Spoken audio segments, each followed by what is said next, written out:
There's this ancient symbol, the Ouroboros. You've probably seen it. It's the snake eating its own tail. For centuries, it meant, you know, infinity, the cycle of life. But lately, I look at Hollywood, and it just feels literal. You mean the way the industry just seems to be consuming itself? Exactly. It's That. like the entire movie business is just eating its own past and then serving it back to us. And that, right there, brings us to today's deep dive. We're looking at a film that is, well, quite literally, a snake eating its own tail. We're talking about the 2025 release of Anaconda. But let's be super clear right up top. This isn't just another remake with better CGI.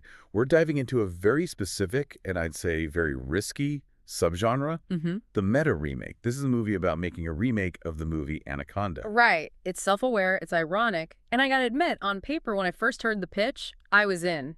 You tell me Jack Black and Paul Rudd versus a giant snake in a comedy about making movies? Okay, yeah, that sounds like a great time. It sounds like a slam dunk.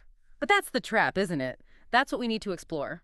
We're basing this whole deep dive on a review by film critic Jeremy Jans, and his take is basically a perfect case study in how a golden concept could just completely fall apart. So we're going to figure out how a movie with that cast, with that premise, ends up feeling, to use his word, disjointed. Because having the right ingredients doesn't mean the cake will rise, you know? And there are some really fascinating reasons why, from its tone being all over the place, to Uh-oh. well, a logic gap with the actors' ages that is so distracting it almost breaks the film. Oh, that age gap thing. Yeah. It actually made my head hurt. But okay, let's start with the setup. To get why the execution failed, we have to understand what they were even trying to do. Okay, so in the universe of this new movie, let's call it Anaconda 2025, the original 1997 Anaconda exists. It's a cult classic, just like it is for us. Right. The characters in this movie have seen it, they love it, they quote it. And the main characters, played by Jack Black, Paul Rudd, Steve Zahn, Thandie Newton, they're a group of old friends. The backstory is that they were obsessed with this movie as kids. So now, as adults, they decide to go out into the actual wilderness to film their own remake. But not some big slick production. Johns calls it a ham sandwich budget. It's just friends with a camera. Yeah, trying to recapture that creative spark from their youth. It reminds me so much of Be Kind Rewind. That's the perfect comparison. Be Kind Rewind was all about that amateur love of movies, remaking films with cardboard and duct tape. It has this charm to it. So they're out there filming this little spoof, and then here's the twist. They run into a real, actual giant anaconda. Which creates this kind of dual reality, right? For us in the audience, the snake is obviously CGI, but for the characters in the movie, it's a real life-threatening monster. So it's Be Kind Rewind meets a survival horror, or, like Johns put it, it's the 21 Jump Street treatment. That's a really key comparison. 21 Jump Street took a serious, kind of cheesy old show and turned it into this brilliant, self-aware comedy. It made fun of the premise, but it still worked as a great action movie. And 21 Jump Street was a massive hit, so why didn't this one land? I think it comes down to how they handled the meta part of it. Meta is one of those words that gets thrown around so much. What does it mean right here in this context? Here, meta just means the movie is referencing itself, or the process of filmmaking. Johns points out that the characters literally own the Blu-ray of the first film. They're living in a fictional story, but they're aware of the real-world movie that inspired it. You know what that reminds me of? The sequel to the Blair Witch Project. The weird one. Out of Shadows. Blair Witch 2, yes. A very flawed example, but a very accurate one. In that movie, the characters were fans of the first film. It creates this strange loop where the characters know all the tropes because they've already seen the movie they're now living in. Which, in theory, should be a goldmine for comedy.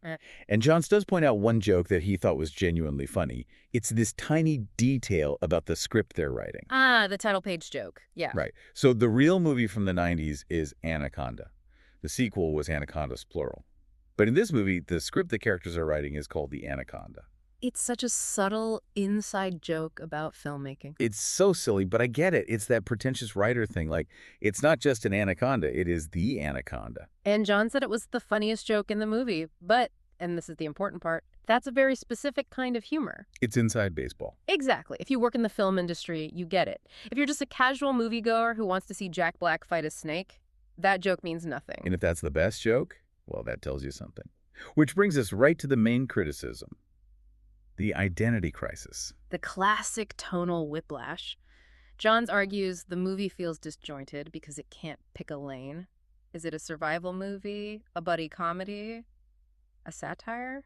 It's trying to be everything to everyone and it ends up being nothing to anyone. Exactly. You can mix genres, of course. Shaun of the Dead did it perfectly. But you need a consistent tone. John says there are, a couple of chuckles, but none of those huge laughs you'd expect. And that's what's so shocking. You have Jack Black and Paul Rudd. How do you not get big laughs with them? Well, the review points to the writing. He says Thandie Newton, who's an incredible actress, is completely wasted. It seems like they were just relying on the idea of these actors being funny without giving them actual jokes. So niche jokes, a messy tone. And on top of all that, there's the trailer. This is a huge pet peeve of mine. Oh, the trailer shows you the whole movie syndrome. Yes. Johns is explicit about it. He says a major tense scene is completely ruined because the trailer already showed you who lives and who dies. It just kills the experience, doesn't it? Horror needs suspense, comedy needs surprise. If the trailer gives away the punchline and the outcome, why even watch? It feels like the marketing team had no faith in the film, so they just threw all the best bits into the ad to get people in the door. And the result is a movie that, according to Johns, drags. It's a 90-minute film that feels way longer. Frantic but boring. The worst combo. But okay, there's an even bigger problem. A logic gap so huge, it basically breaks the entire premise. We have to talk about the timeline. The math. The simple, undeniable math of the actors' ages. Okay, walk me through this, because friends making a movie sounds fine on the surface. So the premise is that these characters were childhood friends who made movies together when the original Anaconda came out in 1997. They're nostalgic for their youth. 1997. Got it. Jack Black is in his 50s. Paul Rudd is in his 50s. Right. So in 1997, they were not children. They were grown men. Oh, right. And Johns points out this one specific killer fact. In 1997, the real Jack Black was in the movie The Jackal. With Bruce Willis. Remember that. He's the guy who gets his arm blown off by that giant machine gun. Exactly. He was an adult with an acting career. He wasn't some 12-year-old in his backyard with a camcorder. The movie asks you to believe these guys, who we know were famous adults in the 90s, were kids in the 90s. That just breaks your brain.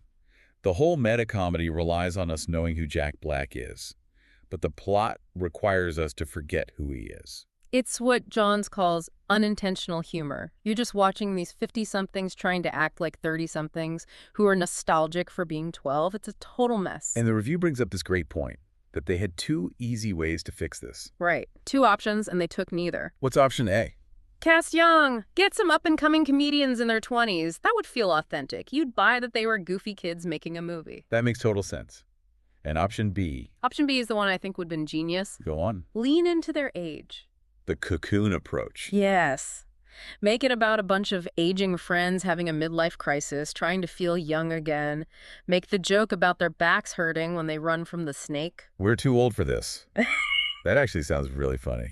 And Jans makes this brilliant comparison to Cocoon. You remember Wilford Brimley in that movie? Looked about 85, the ultimate grandfather figure. Of course. The mustache, the whole vibe. He was 49 years old. Wait, no.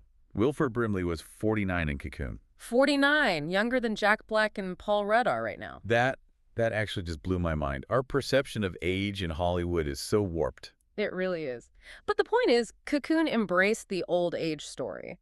This movie tries to pretend these 50-year-olds are scrappy kids. If they had just owned it, it would have added heart. Instead, it just feels like they missed a huge opportunity. And that confusion, John says, extends to the whole vibe of the film. He calls it dime store Tropic Thunder. Ouch, that's a burn. It is, but it's on point. Tropic Thunder is the gold standard here. It was a sharp satire of Hollywood. It was dangerous. And this movie seems to want that energy, but it just plays it safe. It's winking at you, but it's not actually saying anything. And it's so weird because the director's the same guy who did The Unbearable Weight of Massive Talent. The Nicolas Cage meta movie. Yeah, which totally worked. It understood the assignment, so expectations were high. It just goes to show you can't just repeat the formula. And maybe that's why the ultimate criticism from Johns is that the film is just forgettable. I'm not going to remember the movie in T-minus one day. That's the quote. And that's the worst thing you can say, isn't it? I'd rather a film be memorably terrible than just nothing. Especially with their release strategy. They put this out at Christmas. As counter-programming to Avatar. Can you explain counter-programming really quick? Sure. It's when a studio releases a totally different kind of movie opposite a huge blockbuster. The idea is, I can't get tickets to Avatar, or I don't want a 3-hour epic, let's just see the Snake movie. It's a bold strategy. But if your movie is forgettable, You're not getting any word of mouth. It's 90 minutes long, which is a mercy, but he says it feels so much longer. That's the killer. Checking your watch during a 90-minute comedy? It really all brings up a bigger question about these meta movies. John says he feels like everything is a parody now, and he sort of blames Stranger Things for it. Stranger Things. Really? That feels like a bit of a stretch. Well, his point is that Stranger Things made 80s nostalgia this huge cultural force. We're constantly looking back, referencing things, hunting for Easter eggs. Now we're doing it for the 90s, but with this thick layer of irony. The snake eating its own tail again.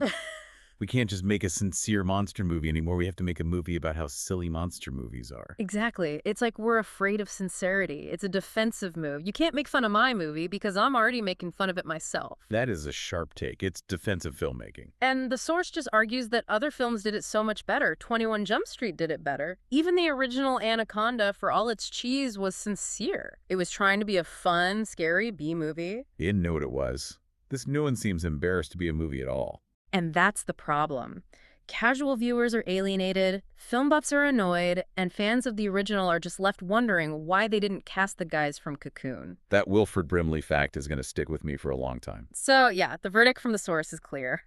Anaconda 2025 is a disappointment, a great idea that got completely lost. A cautionary tale. A golden concept is not enough. You need logic, you need tone, and, you actually need to be funny. And maybe do a quick IMDb check on your lead actors. So before we sign off, I want to leave everyone with a thought.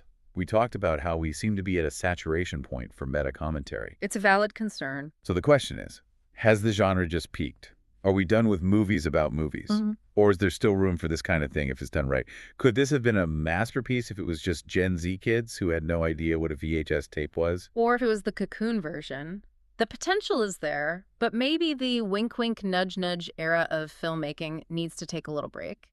Sometimes a snake should just be a snake. Sometimes a snake is just a snake. I like that. Thanks for diving in with us. A pleasure, as always. We'll catch you on the next one. Keep watching.